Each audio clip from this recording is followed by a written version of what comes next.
देखो बच्चों, अब आपका अगला जो प्रैक्टिकल हुआ है टाइट्रेशन। टाइट्रेशन में हम क्या करते हैं, किसी भी अननोन सॉल्यूशन का क्या पता करते हैं, कंसंट्रेशन। अननोन सॉल्यूशन में कंसंट्रेशन पता करने का मतलब ये है कि मान लो जैसे यह सॉल्यूशन बना हुआ है, इसमें तो कुछ सॉल्यूशन है देना है। मान लो ये सॉल्यूशन बना हुआ है, तो इस सॉल्यूशन को बनाने के दौरान इसमें सॉल्यूट कितना डाला गया है, कितने ग्राम के सॉल्वेंट में या कितने ml के सॉल्वेंट में। तो इसमें कंसंट्रेशन पता करने का मतलब है सॉल्यूट कितना डाला गया है और इसमें सॉल्वेंट की क्वांटिटी कितनी है, दोनों मिलाकर जो सॉल्यूशन बना है उसका क्या रिप्रेजेंट कर रहा है, कंसंट्रेशन। इसी को पता करने के लिए हम लोग क्या करते हैं, टाइट्रेशन का यूज करते हैं। यदि आपके सामने कोई टास्क दे दिया गया है, कह रहा है कि आप निकालिए कंसंट्रेशन किसी अननोन सॉल्यूशन का, तो आपको इस बार टाइट्रेशन में जो आपको मिलेगा ऑब्जेक्ट वो क्या है, to determine the concentration of unknown solution with help of known solution। तो known solution आपका कौन सा है, ऑक्सैलिक एसिड। कौन सा है, ऑक्सैलिक एसिड। इसे हम नोन क्यों बोल रहे हैं, नोन इसलिए बोल रहे हैं कि इसका वेट हमको पता है कि हमको कितना वेट लेना है और कितने ml पानी में हमको डाल के सोल्यूशन बनाना है।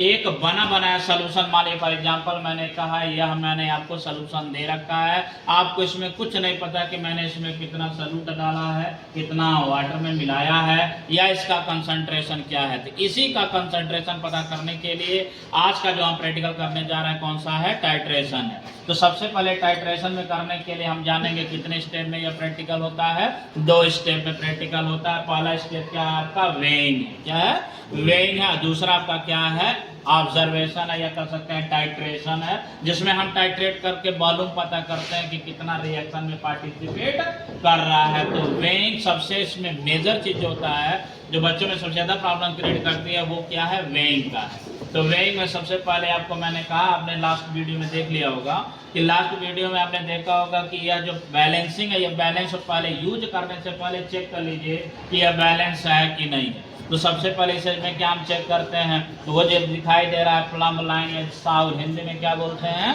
साहुल। उस साहुल को ऊपर और नीचे से क्या होना चाहिए, कोइंसाइड करना चाहिए। तो हमें कोइंसाइड नहीं दिखाई दे रहा है, एक दूसरे के ऊपर बराबर रूप से दिखाई नहीं दे रहा है। तो सबसे पहले उसे हम क्या कर लेंगे, उसे प्लेन मिला लेंगे, बराबर कर लेंगे with help of levelling screw.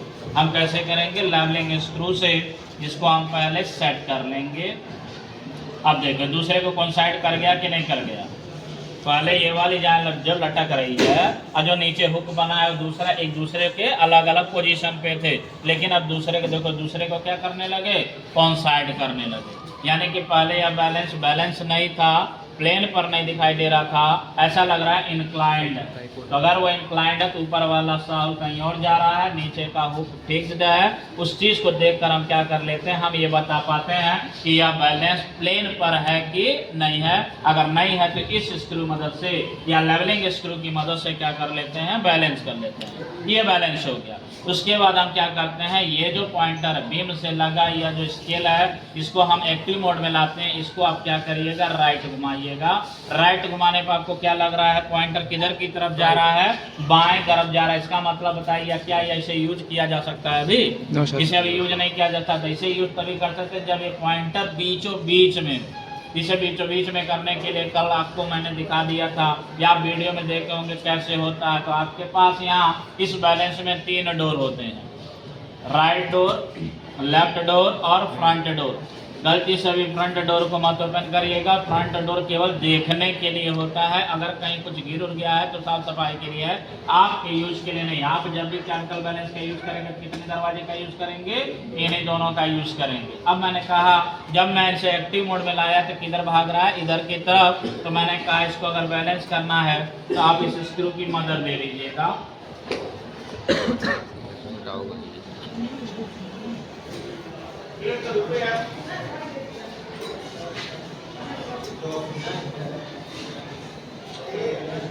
Light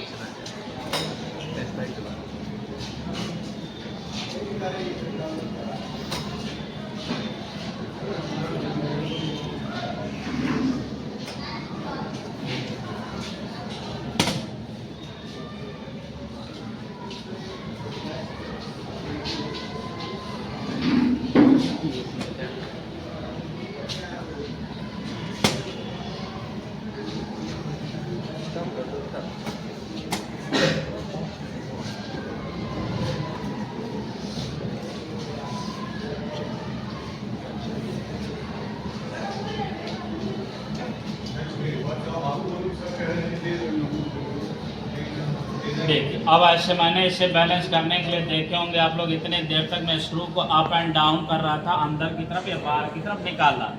तो कहने का मतलब ये है कि जब आपके हाथ में लगेगा तो आपको इसी को सेट करने में बहुत टाइम लग जाएगा, क्योंकि आप लर्नर हैं।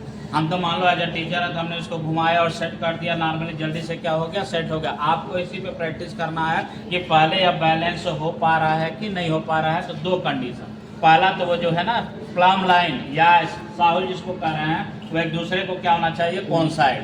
दूसरा ये जो मेन स्केल से लगा हुआ जो पॉइंटर है ये बिल्कुल बीचों बीच में होना चाहिए। एक्टिव मोड होने पर देख लो पूरी तरह से बीच में दिखाई दे रहा होगा।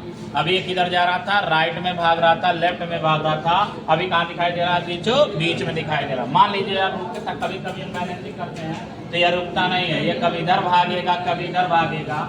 तो ऐसे कंडीशन में जब रहना तो आपका जितना इधर जा रहा है और उतना अगर इधर भी जा रहा है, इसका मतलब बैलेंस है। मान लीजिए 5 पॉइंटर उधर गया, सोई 5 पॉइंट इधर गया, अब 5 पॉइंटर इधर गया, तभी ये बैलेंस क्या हो जाएगा, बैलेंस। लेकिन अगर इसे सही तरीके से देखना है तो इस पॉइंटर को क्या होना चाहिए, रुकना चाहिए। रुक जाएगा इसका मतलब बीचों, देखो इस समय रुका है और बीचों बीच में है कि नहीं अलाइन, इसका मतलब ये चीजें बैलेंस हो गई। अब ये पूरी तरह से क्या है, बैलेंस है। अब इसमें हम जब किसी चीज की वेइंग करेंगे तो वेइंग हमारा कैसा होगा, एकदम 100% एक्यूरेट होगा। यदि आप इसको बैलेंस नहीं करते हैं, आप एक्टिव मोड में ला के चीजों को वे कर लेते हैं तो वेइंग तो होगा लेकिन सही वेइंग नहीं होगा। तो ऐसे कंडीशन में आपको क्या करना, पहले बैलेंस कर लेना। अब उसके बाद मैंने कहा आपको कितना ऑक्सैलिक एसिड बनाना है, तो कंसंट्रेशन कितना है, N/20 ऑक्सैलिक एसिड बनाना है। और कितने ml में बनाना है, 250 ml सोल्यूशन में बनाना है। तो आपको वेट चाहिए ऑक्सैलिक एसिड का, वह किससे निकालेंगे, with help of formula W = NeV/1000, NeV/1000। तो N क्या है, नॉर्मेलिटी है। कितनी है नॉर्मेलिटी ऑक्सैलिक एसिड की, N/25, इसका मतलब 1/20। तो ऑक्सैलिक एसिड की नॉर्मेलिटी कितनी हो गई, 1/20, जो क्वेश्चन में दे रखा है, टास्क में दे रखा है। Equivalent weight of oxalic acid का निकालिए। कैसे निकालेंगे इक्विवेलेंट वेट ऑक्सैलिक एसिड का, तो मैंने कहा आप ऑक्सैलिक एसिड का पहले मोलर मास निकाल लीजिए, मॉलिक्यूलर मास। और मॉलिक्यूलर मास निकालने के बाद उसको क्या कर दीजिए, ऑक्सैलिक एसिड है तो किससे डिवाइड कर दीजिएगा, उसके बेसिसिटी से। तो ऑक्सैलिक एसिड की बेसिसिटी कितनी निकल के आती है, 2। तो मॉलिक्यूलर मास आप निकालेंगे, कितना मॉलिक्यूलर मास आ जाता है,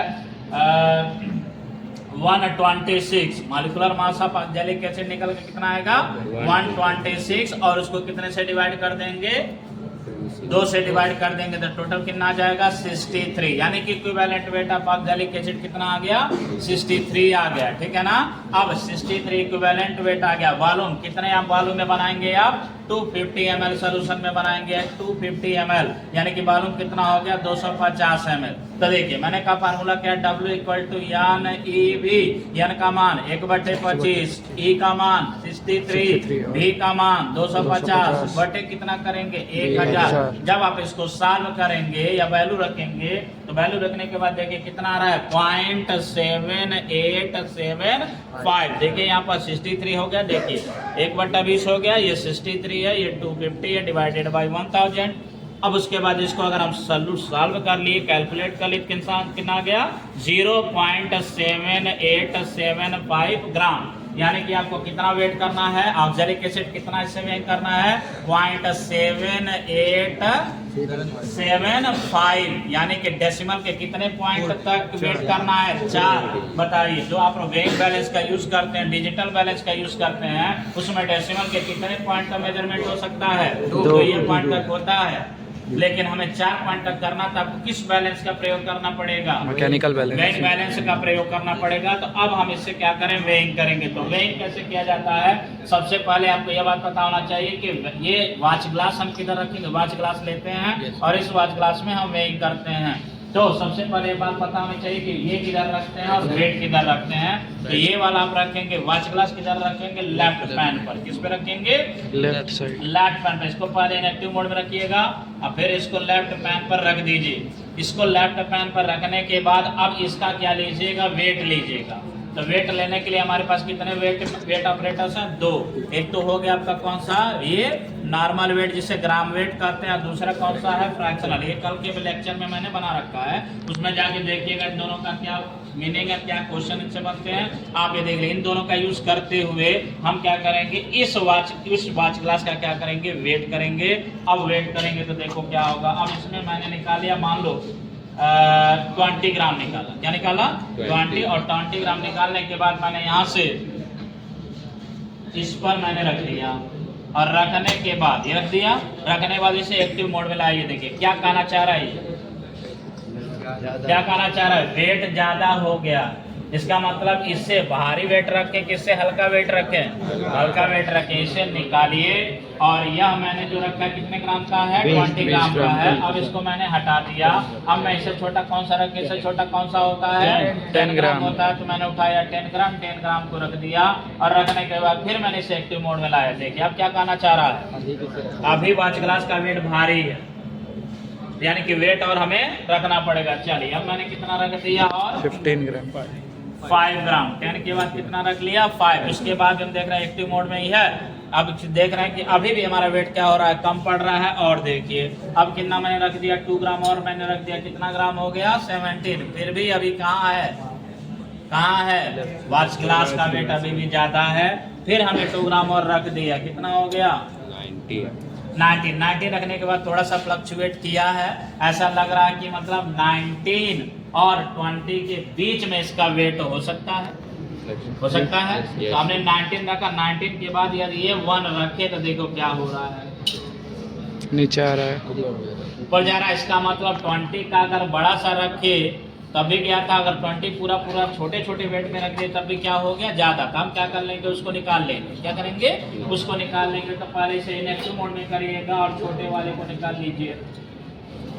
अब देखिए इस पे कौन कौन सा वेट इस समय है, इस समय कौन कौन सा वेट इस पर है, 10 बार 2 10 5 2 2, टोटल कितना हुआ, 19। अब 19 ग्राम के बाद 1 ग्राम जब रख रहा है तो क्या हो जा रहा है, वॉच ग्लास हल्का पड़ जा रहा है, या वेट भारी पड़ जा रहा है। तो हमें उससे छोटा वेट रखना होगा।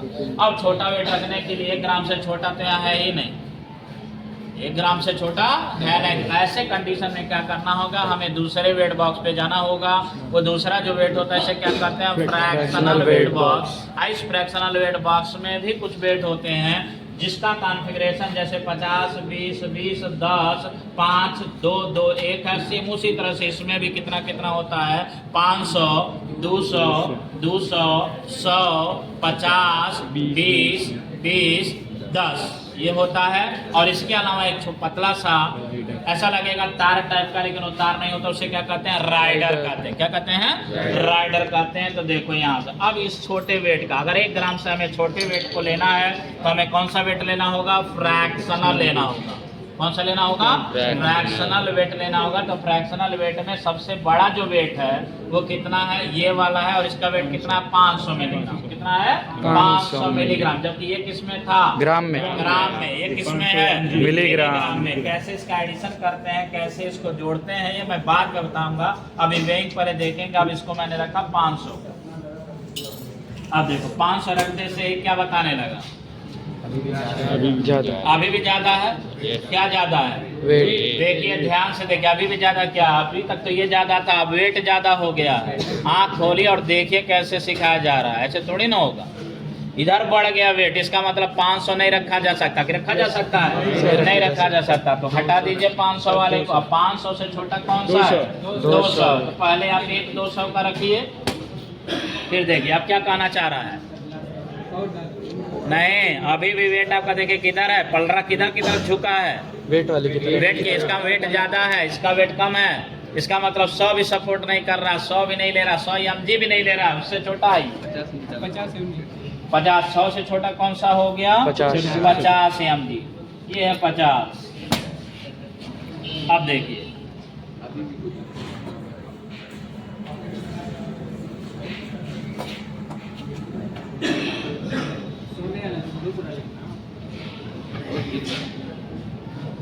ठीक है। अब देखो अब देखो इधर भी जा रहा है और इधर भी आ रहा है। अगर ये बराबर बराबर गया तो इसका मतलब बीच में आके रुकेगा, लेकिन बराबर नहीं गया तो देखो इधर ज़्यादा जा रहा है और इधर कम है। इसका मतलब वेट किधर भारी, इधर पेन है किधर भारी पेन है, इधर गिलास की तरफ। इधर इधर भारी है। इसका मतलब और वेट रखने की जरूरत है कि और वेट कम करने की जरूरत कम करने की जरूरत है। कम करने की जरूरत है ना। तो कितना मैंने रखा है 50, 25 नहीं, 20 है। तो आइए पहले 20 रखिए और एक और 20 रख ले, क्योंकि बहुत हल्का डिफरेंस था। तो 20 का मैंने कितना रख दिया, 40 मिलीग्राम रखा। अब देखिए जरा, अब ये हिलता ना तो पहले इसको रोक लिया करिए, क्योंकि हिलेगा तो डिस्टर्ब करेगा।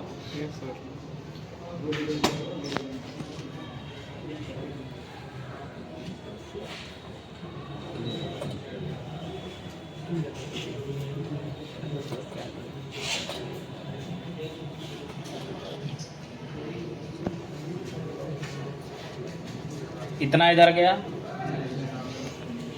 और इधर ही है। इसका मतलब वेट किधर है, इधर है, इधर है। हमने 20 रख दिया। अब लाओ 10 रखते हैं। अगर मैं 10 रख दिया और अगर इधर वेट पड़ गया, इसका मतलब 10 नहीं रखा जा सकता। तो जब 10 नहीं रखा जाता तो 5 रखा जाएगा। तो 5 तो इसमें है ही नहीं। तो देखेंगे क्या करना पड़ता। पहले तो रख के देखा जाए।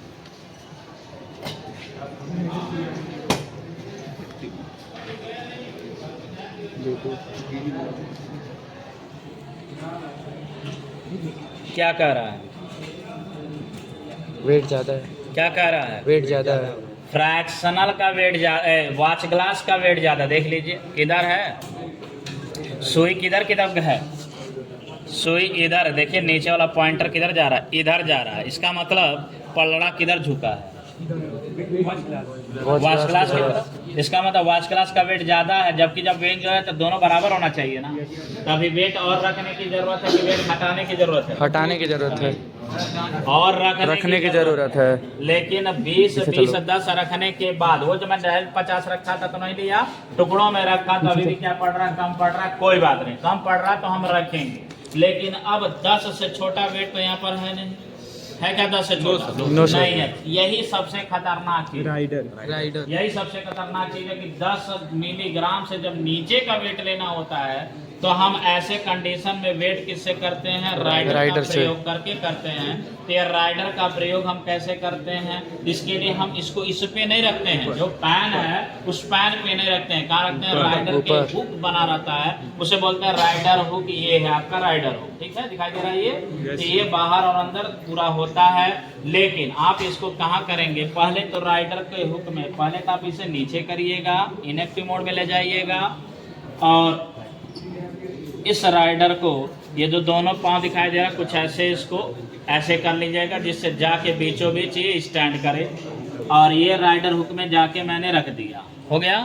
अब ये किधर जाएगा, लेफ्ट में, क्योंकि बीच में देखो जो मेन स्केल है ना, मेन स्केल के इधर भी रीडिंग लिखा है और इधर भी रीडिंग लिखा है। तो हमारा राइडर इस समय क्या है, वेट है। तो वेट हमको किधर रखना होगा, दाहिने हाथ पर कि बाएं हाथ पर? बाएं हाथ पर। दाहिने हाथ पर, ये वाला ना यहाँ रखना होगा, क्योंकि वेट इधर जरूरत है। तो हम सीधा इसको हटा पकड़ेंगे। अब पकड़ के सीधा किधर की तरफ ले आएंगे, 0 के दाहिने हाथ पे लाएंगे। अब इसे लाने के बाद यहाँ से क्या कर देंगे, एक्टिव मोड पे। अब एक्टिव मोड पे लाने पे देखो राइडर कहीं टच कर रहा है, हाँ कहीं राइडर टच कर रहा है। राइडर अगर टच नहीं कर रहा है इसका मतलब काम नहीं कर रहा। राइडर को ऐसा आपको, उसको पैर को ऐसा आपको लगाना है कि जाके राइडर पे क्या करे, टच करे। तभी अगर टच नहीं कर रहा तो पहले इसे इनएक्टिव मोड में करिए और इसे बाहर की ओर निकालिए। बाहर निकालने के बाद ये जो दिखाई दे रहा है ना, इसको और पास कर दीजिए, जिससे ये राइडर जाकर इस स्केल पर रुके।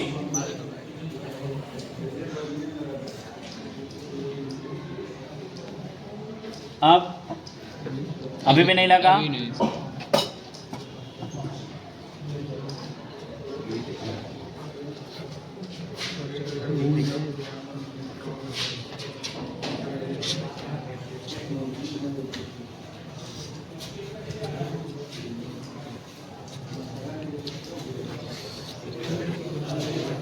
जब बच्चों की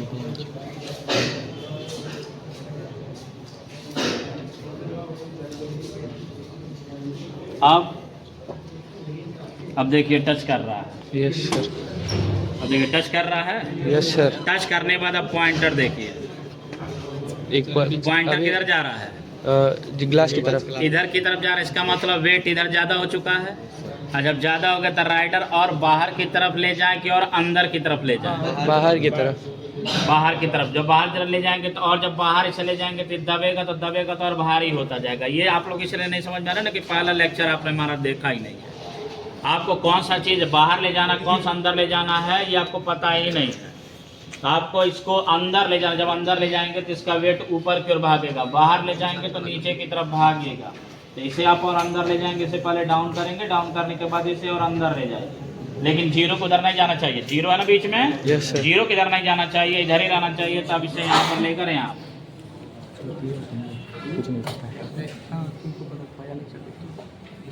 कोई नहीं। इतना इधर गया, अभी भी जाता है।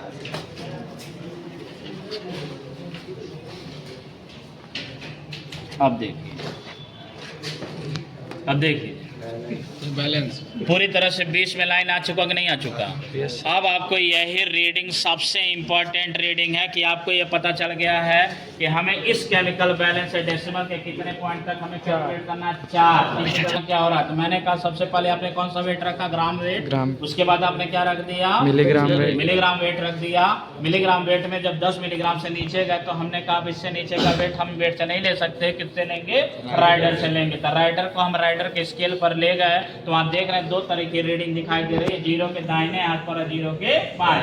तो अब होना क्या चाहिए कि राइडर हमारा एक वेट है, तो वेट हमारा वेट की तरफ रहना चाहिए। तो अगर वेट की तरफ रहता तो उसे जोड़ दिया जाता है। गलती से मान लो अगर वेट की तरफ रह रहा है लेकिन वो बैलेंस नहीं हो रहा, अगर गलती से बाएं हाथ पे चला गया राइडर, तो इसका मतलब ये नहीं कि मेरा गलत है। लेकिन आपको दिमाग में ये रखना होगा कि वह वेट इसमें जुड़ेगा नहीं, क्या करना होगा, हटाना होगा। जिधर वेट है अगर उधर ही राइडर है तो आपको उसके वेट को जोड़ देना है, लेकिन अगर अपोजिट होगा तो उसके वेट को क्या कर देना है, घटा देना है, दोनों प्रोसेस कर सकते हैं। लेकिन आपको ज्यादातर क्या करना है, जोड़ दीजिए, क्योंकि वेट है तो वेट साइड में रखिए। इस समय पूरी तरह से क्या हो चुका है, या बैलेंस हो चुका है।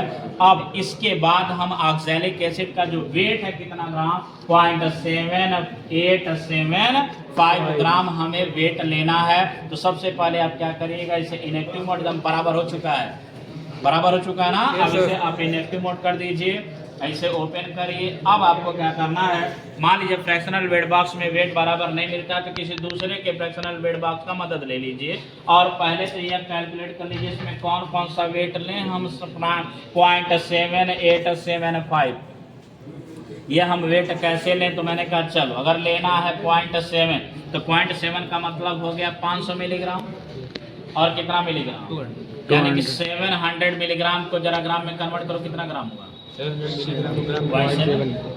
0.7 यानी कि है वाला डिजिट हो चुका।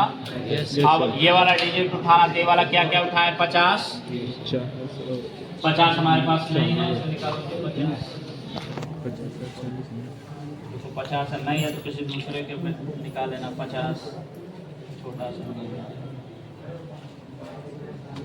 वो नहीं 10 है 50। ये देखिए ये 8 के लिए 50 कर दिया, फिर 50 20 10 20 दीजिए, 20 आइए क्या हो गया 10। यानी कि हमने क्या क्या ले लिया, सुन ले दोबारा। इस 0.7 को करने के लिए मैंने 500 और क्या ले लिया 200, ये हो गया 0.7 वाला।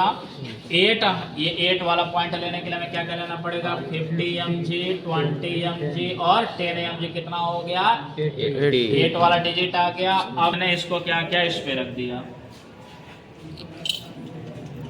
नीचे नहीं जाना चाहिए,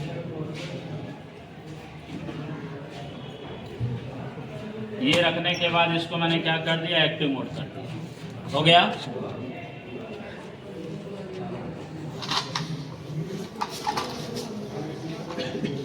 अब इसको ओपन करिए, ऑक्सैलिक एसिड लीजिए स्पैचुला,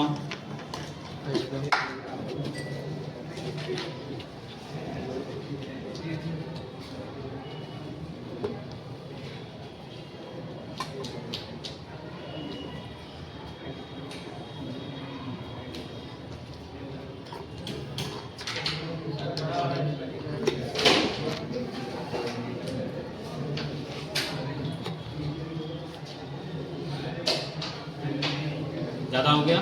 यस सर।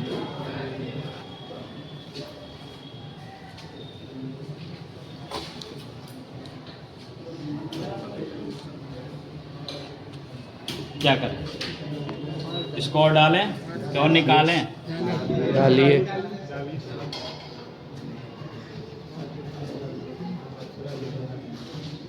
कितना जा रहा है इधर? इधर इतना गया, इतना इधर गया, फिर वापस आ रहा यानी कि क्या है, हमारा इंग्रेडिएंट कम है। है।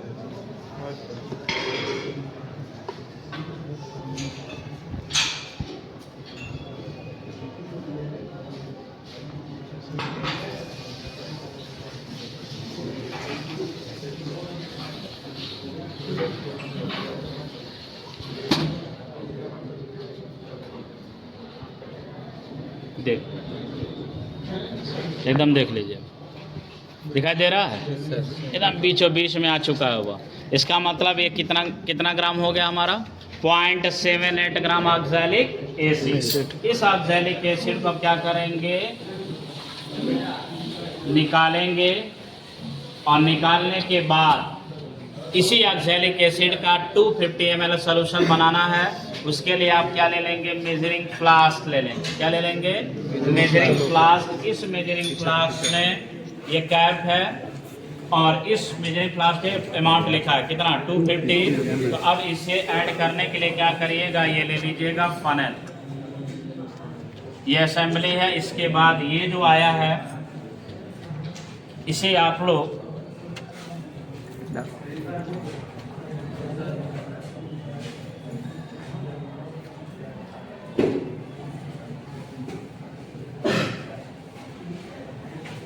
ले लिया। अब होता क्या चाहिए, किसी भी केमिकल को हाथ से टच नहीं करना चाहिए, आपको ग्लव्स पहन के काम करना चाहिए। लेकिन अभी आप लोग लर्निंग स्टेज में हैं, पहली बार कर रहे हैं, तो आप लोग कर सकते हैं। लेकिन जैसे आप इंडस्ट्री में काम करने जाएंगे तब आप ऐसे मत किसी केमिकल को कर दीजिएगा, वरना आप जो बनाए वो सब बेकार हो चुका है ना। आपको ग्लव्स पहन के काम करना होता है केमिस्ट्री में। ये हो गया, इसमें मैंने डाल दिया। अब आपको कौन सा सोल्यूशन बनाना है? एक्वस सोल्यूशन बनाना, नॉन एक्वस। हमने कहा एक्वस बनाना है। एक्वस बनाने के लिए आपको किसमें घोलना पड़ेगा? पानी में। तो सबसे पहले क्या करिएगा? बीकर लीजिएगा, बीकर में पानी लीजिएगा और पानी को ऐसे डालिएगा कि जितना इंग्रेडिएंट इसमें गया है ना ऑक्सैलिक एसिड, वह सब लेते हुए कहाँ चला जाए? नीचे। हाँ, मेजरिंग फ्लास्क में लेते हुए चला जाए। अब आप जब इसको जब ले जाएंगे, पानी इसमें डालेंगे, तो पूरा मत भर दीजिएगा। पहले आप इतना लीजिएगा, लेने के बाद क्या करिएगा? इसको चेक कर लीजिएगा, देख लीजिएगा कि कहीं कुछ बचा तो नहीं है। अगर बचा है तो फिर दोबारा से थोड़ा सा पानी डाल दीजिए। पानी डालने के बाद इसको थोड़ा सा क्या कर लीजिए? आप मिला लीजिए। मिलाने का मतलब है कि ऑक्सैलिक एसिड पूरी तरह से क्या हो जाए? घुल जाए, सॉल्यूट घुल जाए। ऑक्सैलिक एसिड पूरी तरह से क्या हो जाए?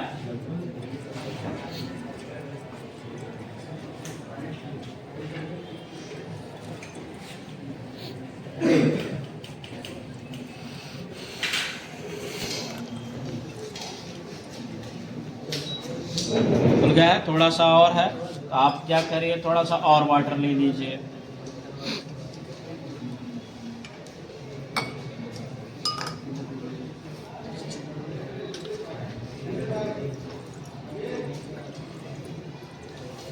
इसको भी मिलाने का तरीका होता है कि आप ऐसे से नहीं मिलाएंगे। जब भी मिलाएंगे कैसे मिलाएंगे? रोटेट करते हुए मिलाएंगे।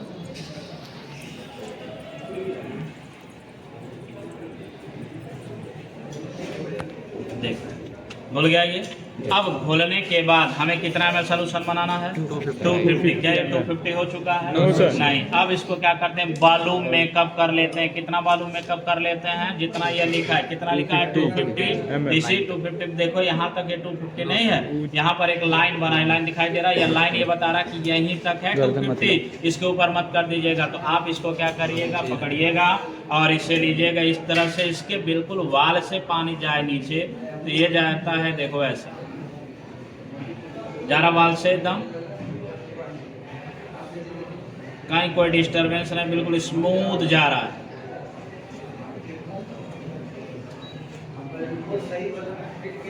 गया। अब जाने के बाद थोड़ा सा क्या कर लेंगे? पहले मिक्स कर लेंगे, नहीं तो एक बार अगर ये भर जाएगा तो फिर ये आसानी से मिक्स नहीं हो पाएगा। तो इसे थोड़ा सा सेक कर लीजिए। सेक करने के बाद पुनः अब इसे आप मार्क लाइन जो 250 ml का है वहाँ तक क्या कर लीजिए, मेकअप कर लीजिए। इसको बोलते हैं बालों मेकअप करना।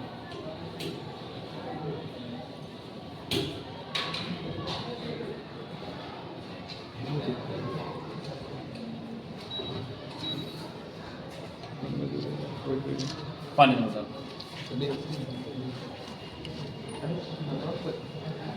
अब देखिए क्या मिल रहा है ये, हाँ सर। इसका मतलब पहले मिला लीजिएगा, नहीं तो बस थोड़ा थोड़ा थोड़ा सा, ज़्यादा नहीं जोता, देखते रहिएगा।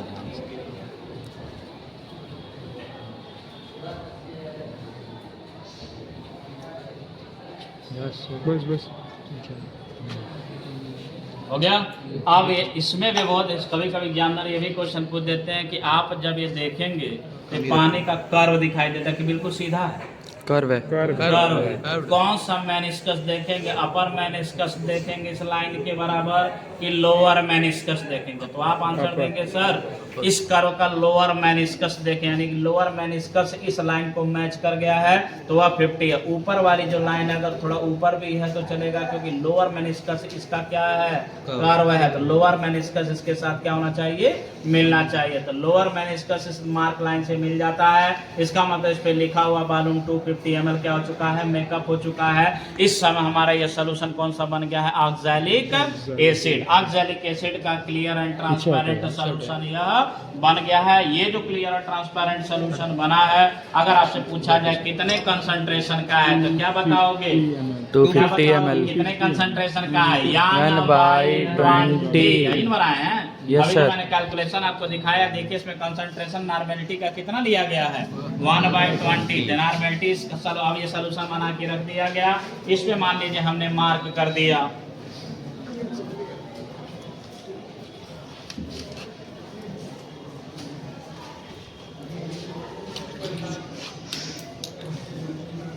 (1/20) oxalic acid. What is the formula of oxalic acid, H2CO4 dot 2H2. This is the oxalic acid. अब कहा जाए कि इसका कंसंट्रेशन कितना है, इस पे जो लिखा है, कितना लिखा है, 1/20। यह सोल्यूशन स्टैंडर्ड सोल्यूशन हो गया। इस सोल्यूशन की मदद से हम आपको एक अननोन सोल्यूशन देंगे। क्या देंगे, अननोन सोल्यूशन। उसका क्या पता करना होगा, कंसंट्रेशन। तो अभी आपने इस प्रैक्टिकल का कौन सा स्टेप किया है, step first, weighing and making the solution, weighing and making the solution. इसके बाद हम क्या करेंगे, टाइट्रेशन करेंगे। देखिए बच्चों, इस टाइट्रेशन के प्रैक्टिकल में जो पहला स्टेप होता है उसमें हम क्या कर लेते हैं, दिए गए नोन सोल्यूशन का वेइंग करके हम सोल्यूशन बना लेते हैं। जो दिया गया नोन सोल्यूशन वो क्या है, 1/20 ऑक्सैलिक एसिड है। 1/20 ऑक्सैलिक एसिड का वेइंग हम इस मशीन से कर लिए, वेइंग बैलेंस से करने के बाद इस मेजरिंग फ्लास्क में हमने सोल्यूशन बना लिया है। तो अगर आपसे पूछा जाए यह कौन सा सोल्यूशन है तो क्या बताएंगे, 1/20 oxalic acid, it is a standard solution. अब स्टैंडर्ड सोल्यूशन से इससे हम क्या पता करेंगे, दिए गए अननोन सोल्यूशन NaOH का स्ट्रेंथ पता करना। अब हमारे पास दो solution, this is the non solution, क्या है ये, नॉन सोल्यूशन, और this one is unknown solution. Unknown solution क्या है, NaOH सोडियम हाइड्रोक्साइड, और नॉन सोल्यूशन कौन सा है, 1/20 ऑक्सैलिक एसिड। तो इसकी मदद से इसका स्ट्रेंथ पता करना है। स्ट्रेंथ पता करने का मतलब कितना ग्राम सॉल्यूट कितने ml सॉल्वेंट में डिसॉल्व करके सोल्यूशन बनाया गया है, यही पता करना है। तो सबसे पहले हमने इस मशीन का प्रयोग करके हमने क्या बना लिया, सोल्यूशन बना लिया। इस सोल्यूशन को हम लोग क्या करेंगे, 25 ml, इससे हम क्या करेंगे, यह है दिस इज द पीपेट, ये क्या है, पीपेट। इस पीपेट की मदद से हम क्या करेंगे, यहाँ से सोल्यूशन, इस वाले ऑक्सैलिक एसिड का सोल्यूशन क्या करेंगे, शक करेंगे। शक करने के बाद हम इस बीकर में क्या कर देंगे, पोर कर देंगे, डाल देंगे। अब रही बात इसमें, इसमें 25 ml कैसे आएगा, तो इसको क्या करते हैं, यहाँ पे ड्रॉपर लगा रहता है, बट ड्रॉपर नहीं है तो अब क्या करेंगे, शक करेंगे। और इसमें एक लाइन बना, देखिए यहाँ तक लाइन बना है, ये 25 ml, बट अगर यहाँ से शक करेंगे मान लीजिए इधर से, तो यहाँ से एंट्री होगी तो सोल्यूशन यहाँ तक नहीं है 25, ये लाइन मार्क बना हुआ है, मार्क तक ही कितना है 25 है। तो जब आप शक करेंगे तो ध्यान दीजिएगा आते आते यहीं क्या हो जाए, रुक जाए। बच्चे जब शक करते हैं तो पॉइंट ही नहीं पाते हैं कि कहाँ तक खींचे कि यहीं पर आकर रुके, ठीक है। थोड़ा ध्यान से स्लोली खींचते हैं और खींचने का तरीका होता है जो मैं अभी आपके करके दिखाता हूँ, ठीक है। तो सबसे पहले क्या करना है, आपको इस वाले सोल्यूशन में से नॉन सोल्यूशन को निकाल लेना, कितना ml 25 ml, और बीकर में क्या कर देना है, डाल देना है, ठीक। अब यह बीकर में लेने के बाद हमने कहा दूसरा सोल्यूशन जो NaOH उसका क्या करेंगे, तो NaOH का सोल्यूशन ये है। इस NaOH सोल्यूशन को सबसे पहले क्या कर लेंगे, स्टीर कर लेंगे, क्योंकि नीचे की तरफ बैठ जा रहा है। कोई भी सोल्यूशन, चाहे ऑक्सैलिक एसिड का सोल्यूशन है, अच्छा NaOH का सोल्यूशन है, इन दोनों को पहले क्या कर लेंगे, स्टीर कर लेंगे। स्टीर करने के बाद मतलब अच्छी तरीके से मिक्स हो जाए। इस मिक्सिंग NaOH सोल्यूशन को हम क्या करेंगे, ब्यूरेट में डालेंगे। This is the name of this operator is burette. इस ब्यूरेट में डालेंगे और ब्यूरेट में देखिए यहाँ कितना लिखा है 0 और नीचे क्या लिखा है 50, यानी कि ब्यूरेट का जो वॉल्यूम है वह कितना है 50 ml है। अब हम इसे क्या करेंगे, ऊपर फनेल की मदद से, पहले हम इस पे फनेल लगाएंगे, फनेल की मदद से हम इसमें क्या करेंगे, एंट्री कराएंगे। एंट्री कराने के बाद ध्यान से देखेंगे यह जो 0 पॉइंट है, ये 0 पॉइंट, अब ये 0 पॉइंट तक क्या होना चाहिए, फिल हो जाना चाहिए। अब NaOH सोल्यूशन हमारा ब्यूरेट में जा चुका है। अब दूसरा सोल्यूशन जो स्टैंडर्ड सोल्यूशन है, स्टैंडर्ड सोल्यूशन है, इस स्टैंडर्ड सोल्यूशन को पहले अच्छे से सेक कर लीजिए।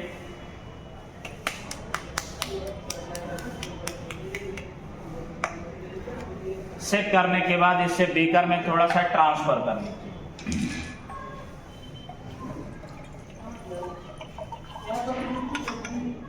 हो गया। अब इस पीपेट की मदद से हम कितना ml शक करेंगे, 25 ml शक करेंगे।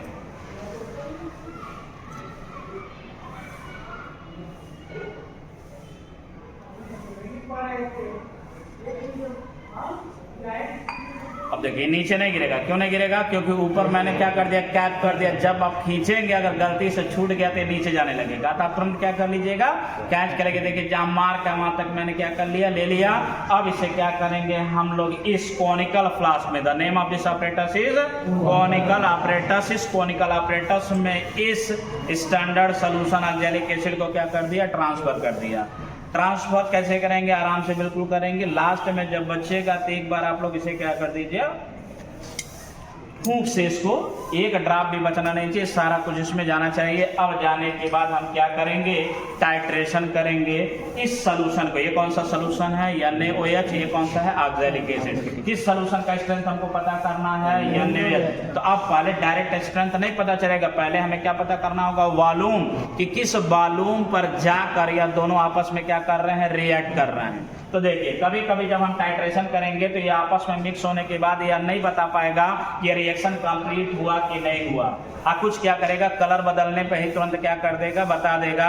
यह वाला जो टाइट्रेशन आपका ऑक्सैलिक और NaOH का जो टाइट्रेशन है, यह एसिड बेस टाइट्रेशन है। कहा जाता है एसिड बेस का जब टाइट्रेशन करते हैं तो उसमें एक्सटर्नल इंडिकेटर डालने की जरूरत पड़ती है। यह है इंडिकेटर। जब तक यह इंडिकेटर नहीं डाला जाएगा तब तक वह एंड पॉइंट शो नहीं करेगा। तो एक सोल्यूशन में, इस सोल्यूशन में जो आपने कॉनिकल फ्लास्क लिया है, इसमें 2 से 3 ड्रॉप इस इंडिकेटर, कौन सा इंडिकेटर है, फिनाप्थलीन इंडिकेटर। इस फिनाप्थलीन इंडिकेटर का 2 से 3 पॉइंट, ज्यादा नहीं, 2 से 3 पॉइंट क्या करेंगे, इसमें पोर आउट करेंगे। 1 2 3 हो गया। अब पोर करने के बाद इसे मिक्स कर लेंगे। मिक्स करने पे देखिए कोई कलर बदला है, नहीं बदला है। अब इसमें क्या करेंगे, ये जो ब्यूरेट में जो सोल्यूशन है NaOH, इसमें क्या करेंगे, ड्रॉप बाय ड्रॉप, ये पिंच है, पिंच को पुश करेंगे। पिंच को पुश करने के साथ ये धीरे धीरे, बहुत तेजी से नहीं, धीरे धीरे क्या करेंगे, ड्रॉप आउट करेंगे। ड्रॉप आउट करने पर इसका कलर देखिए क्या हो रहा है, हल्का सा पिंक हो रहा है ना, देखिए ये देखिए पिंक हुआ। ये यहाँ पर पिंक हो रहा है, फिर पढ़ने के तुरंत बाद ही देखिए क्या हो जा रहा है, गायब। इसका मतलब क्या है कि जैसे सोल्यूशन इसमें पड़ रहा है ऊपर वाला और इसमें कलर आ जा रहा है, इसका मतलब रिएक्शन हो रहा है। और रिएक्शन अभी कंप्लीट हुआ कि नहीं भैया, कैसे पता चला? यदि कलर गायब हो गया, कलर परमानेंट कलर नहीं आ रहा है, मतलब मिलाने पे कलर गायब हो जा रहा है, इसका मतलब रिएक्शन कंप्लीट नहीं हुआ है। रिएक्शन कंप्लीट कब होगा? जब इसका परमानेंट कलर आ जाए। और कौन सा कलर आएगा? फिनाप्थेलीन बेसिक मीडियम में कौन सा कलर दे देता है? Pink colour. और एसिडिक मीडियम में कौन सा कलर होता है? कलरलेस होता है। इस समय एसिडिक मीडियम में ऑक्सैलिक एसिड है ना, तो ऑक्सैलिक एसिड, एसिड मतलब एसिड, एसिड में इंडिकेटर डाला गया कौन सा कलर? कलरलेस। और जैसे ही बेस रिएक्शन होगा, बेस NaOH, NaOH बेस जब इसमें आएगा तो अपना कलर शो कर देगा कौन सा कलर? पिंक का कलर। तो देखिए जैसे ही NaOH पड़ रहा है तो कलर इसका आ जा रहा है, इंडिकेटर का देखिए आ रहा है, लेकिन फिर गायब हो जा रहा है। इसे लगातार आप क्या करिएगा? पोर आउट करिएगा, मिलाते रहिएगा। तब तक मिलाते रहिएगा जब तक लाइट पिंक कलर इसमें ना आ जाए। देखो अब कैसा दिखाई दे रहा, आता हुआ दिखाई दे रहा है। हो सकता है 1 या 2 ड्रॉप डालने पर अब कलर परमानेंट आ जाए।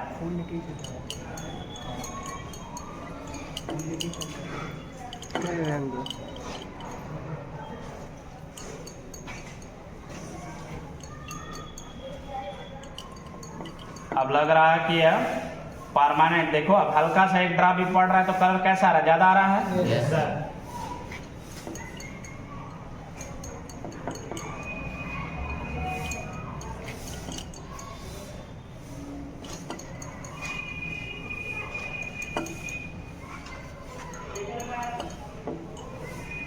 देखो अभी कलर आया कि नहीं आया? नहीं आया। अब हो सकता है 1 या 2 ड्रॉप ही सफिशिएंट हो रिएक्शन को कंप्लीट होने में। देखो कलर आ रहा है। Yes, मिलाओ, फिर गायब हो गया, Yes, sir. फिर मिलाओ। तब तक थोड़ा थोड़ा ऐड करो जब तक कि परमानेंट कलर। अब देखो कलर फिर मिक्स हो गया। अभी रिएक्शन कंप्लीट नहीं हुआ।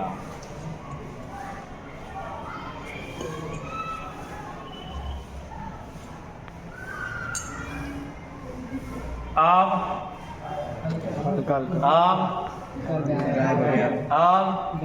गायब होगा। अब लगता है 1 से 2 ड्रॉप ही सफिशिएंट होगा रिएक्शन के लिए।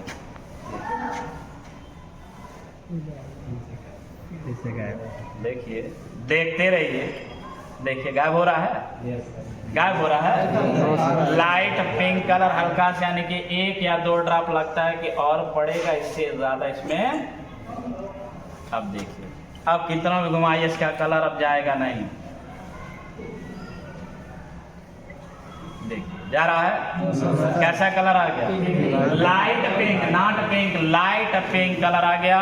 अब ये लाइट पिंक कलर आ जाता है। देखिए बिल्कुल लाइट पिंक है, ऐसा नहीं बहुत डार्क करना। बहुत डार्क कर इसका मतलब ये NaOH आपने क्या कर दिया? बहुत ज्यादा डाल दिया।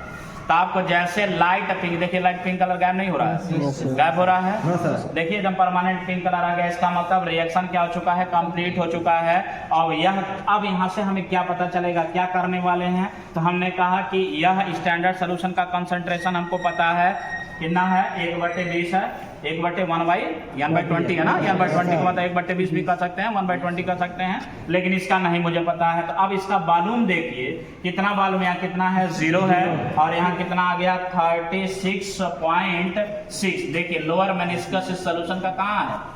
बीच में से निकल के थोड़ा नीचे गया ना। देखिए 36 है, 37 है। क्या बीचों बीच है कि थोड़ा और नीचे गया है? थोड़ा और नीचे गया। तो हमने कहा 36.6 पे गया है, यानी कि पहली रीडिंग आपकी कितनी पर आ गई है? 36.6 पर आ गया। ठीक है। अब बात आती है कि क्या अब हमारा रिएक्शन या क्या हमारा टाइट्रेशन कंप्लीट हो गया? तो हमने कहा नहीं, टाइट्रेशन अभी कंप्लीट नहीं हुआ है। इसी प्रोसीजर को जो मैंने अभी अभी किया है, यही प्रोसीजर हम लोग कितनी बार करेंगे?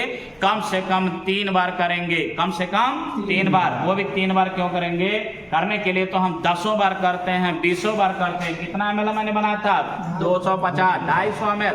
कितनी बार हम 25-25 ml ले सकते हैं? 10 बार। इसका मतलब कितनी बार करना चाहिए हमको? 10 बार करनी चाहिए। तो क्यों करनी चाहिए? तो टाइट्रेशन में इस बात का विशेष ध्यान देना है कि हमें तब तक कर लेना है जब तक कि लगातार 2 वॉल्यूम या 2 वॉल्यूम की जो रीडिंग होती है या कॉन्कॉर्डेंट रीडिंग न आ जाए। जैसे ही 2 लगातार रीडिंग सेम आ जाए तुरंत हमारा प्रैक्टिकल का ये जो वॉल्यूम वाला चीज है ऑब्जर्वेशन लेने का, वहीं पर हम क्या कर देते हैं, रोक देते हैं। मान लीजिए पहला हमने किया तो 36.7 पर आ गया, अगली बार मैंने किया तो हो सकता है 40 पर आ जाए, हो सकता है अगली बार मैंने किया 36.7 पर आ गया, तो मेरा काम कंप्लीट हो गया कि नहीं हुआ? नहीं हुआ। गैप नहीं होना चाहिए, लगातार 36.7 आना चाहिए। मान लीजिए 36.7 तीसरा आ गया, फिर अगला किए तो कितना आ गया, 36.7। इसका मतलब तीसरा और चौथा वाला जो पॉइंट का मैंने रीडिंग लिया है या ऑब्जर्वेशन मैंने जो लिया है वह क्या हो गया है, सेम। इसका मतलब हमारा जो कॉनकॉर्डेंट रीडिंग आया है वही हमारा कॉनकॉर्डेंट रीडिंग मिलेगा, जो दो रीडिंग लगातार क्या हो जाए, लगातार दो रीडिंग नहीं, दो रीडिंग लगातार सेम हो जाता है, उसी को हम क्या कहेंगे, कॉनकॉर्डेंट रीडिंग कहेंगे। बोल बात समझ में आ रहा है? जब यह वॉल्यूम मिल जाता है यहाँ से, इसके बाद हम क्या करेंगे, तो इसके बाद कुछ नहीं है, प्रैक्टिकल नहीं करना है, कैलकुलेटरी मेथड है, कैलकुलेशन करना है। कैसे करना है, वहां पर हम नॉर्मेलिटी इक्वेशन लगा देंगे। आप लोग कंसंट्रेशन वाले टॉपिक में पढ़े होंगे, कंसंट्रेशन में कि नॉर्मेलिटी इक्वेशन क्या है, तो N1 V1 = N2 V2 पढ़े हैं कि नहीं पढ़े हैं? N1 V1 chapter number first में N1 V1 = N2 V2 पढ़ाया जाता है। तो मैंने कहा एक सोल्यूशन का मान लीजिए ऑक्जेलिक एसिड को N1 V1 बना लीजिए और दूसरे को क्या बना लीजिए, N2 V2 बना लीजिए। तो इसका N1 पता है ना, 1/20। अब वॉल्यूम इसका कितना ले रहा है, 25 ml, बनाए तो 250, लेकिन ले कितना रहा है रिएक्शन में, 25 ml। तो N1 का मान हो गया कितना, 1/20, और वॉल्यूम का मान हो गया 25। N1 V1 कंप्लीट हो गया। बराबर करने के बाद N2 का मान हमें नहीं पता, क्योंकि इस NaOH का वॉल्यूम हमको पता है, नॉर्मेलिटी नहीं पता। वॉल्यूम इसका कितना पता चला है, वॉल्यूम इसका कितना है, यही जो रिएक्शन में पार्टिसिपेट करने पर कितना है, 36.7 आया है। इसी 36.7 को V2 के जगह रख देंगे, तो N1 पता है, V1 पता है, N2 नहीं पता है, V2 पता है। तो फार्मूला N1 V1 बराबर N2 V2 लगा है, तो क्या N2 का मान नहीं निकाल लोगे? और N2 अगर निकालोगे तो N2 क्या है, नॉर्मेलिटी है। और किसका निकाल लो, यही NaOH का निकाल रहे हो ना। तो यदि NaOH का नॉर्मेलिटी तुमने N2 निकाल लिया, तो दिए गए सोल्यूशन का कंसंट्रेशन नहीं पता कर लिया कि नॉर्मेलिटी इसकी कितनी है। अगर नॉर्मेलिटी तुमने पता कर लिया, तो मैंने कहा इस नॉर्मेलिटी का कंसंट्रेशन ग्राम पर लीटर स्ट्रेंथ में बताओ। तो ग्राम पर लीटर स्ट्रेंथ में कैसे बताते हैं कि यह जिसकी जो नॉर्मेलिटी आई है, इसी में उसका क्या गुणा कर देना, ग्राम इक्विवेलेंट का गुणा कर देना। जो सॉल्यूट इसमें डाले, कौन सा सॉल्यूट डाले हैं, NaOH डाले हैं। तो NaOH का इक्विवेलेंट वेट कितना होता है, 40 होता है भाई। Molar mass divided by base है तो एसिडिटी, तो मोलर मास अपन बेसिसिटी करोगे तो 40/1 हो जाएगा। तो 40/1 करोगे तो 40 आ जाएगा। तो इसकी नॉर्मेलिटी जो आया है कैलकुलेशन करने के बाद N1 V1 बराबर N2 V2, उसका गुणा किस में कर देना, 40 में गुणा कर देना।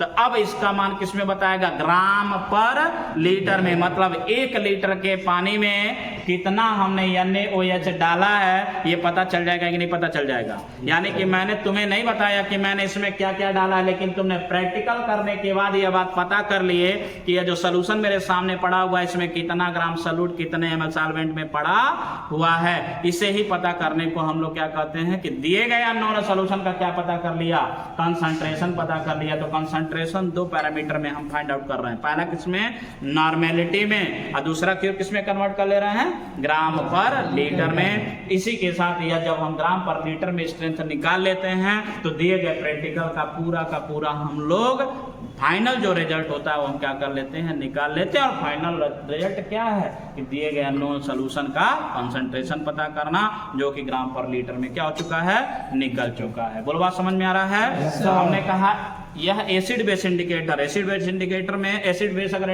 टाइट्रेशन होता है तो उसमें हम क्या डालते हैं, इंडिकेटर। लेकिन कुछ ऐसे टाइट्रेशन होते हैं जिसमें इंडिकेटर डालने की जरूरत नहीं है। जब आप सेकेंड ईयर में आएंगे वहां पर भी टाइट्रेशन होगा फेरस अमोनियम सल्फेट का, उसमें देखेंगे इंडिकेटर नहीं डालना पड़ता है, अपने यहाँ पर्पल कलर आता है, यहाँ पर आपने इंडिकेटर डाला। अगर इंडिकेटर इसमें नहीं डाले होते तो शायद यह पिंक कलर नहीं आता, क्योंकि अब यह एसिड और बेस पूरी तरह से क्या कर गए थे, रिएक्ट कर गए थे। जब मैं एक्स्ट्रा डाला तो सोल्यूशन में अब क्या एक्स्ट्रा है, बेस। अब बेस के साथ जब इंडिकेटर फिनाप्थलीन डालते हैं तो फिनाप्थलीन अपना इंडिकेटर क्या करता है, कलर शो कर देता है। कौन सा कलर, पिंक कलर। इसे बोलते हैं mechanism of indicator, acid base का मैकेनिज्म इंडिकेटर। आप लोग कहाँ पढ़ते हैं, फर्स्ट ईयर में ही पढ़ते हैं, ठीक है। हाई स्कूल में भी पहले हुआ करता था, बट अभी वहाँ से हटा दिया है। तो ये देखो अभी भी देखो इसका कलर क्या है, पिंक है कि नहीं है, कि गायब हो गया। और देखो और क्लियर हो गया लाइट पिंक कलर। आप बोलो प्रैक्टिकल समझ में आ गया कि नहीं आ गया? Yes sir. तो ये था दूसरा पार्ट। पहला पार्ट आपका वेइंग है, दूसरा आपका ऑब्जर्वेशन ले लिए। ऑब्जर्वेशन की रीडिंग आपको क्या 3 ही रीडिंग लेना है, 4 रीडिंग लेना, 5 रीडिंग लेना है, तब तक आपको लेना है जब तक कि 2 रीडिंग सेम ना आ जाए, ठीक है। इसी के साथ हम प्रैक्टिकल क्या हो जाएगा, फाइनल रिजल्ट आ जाएगा।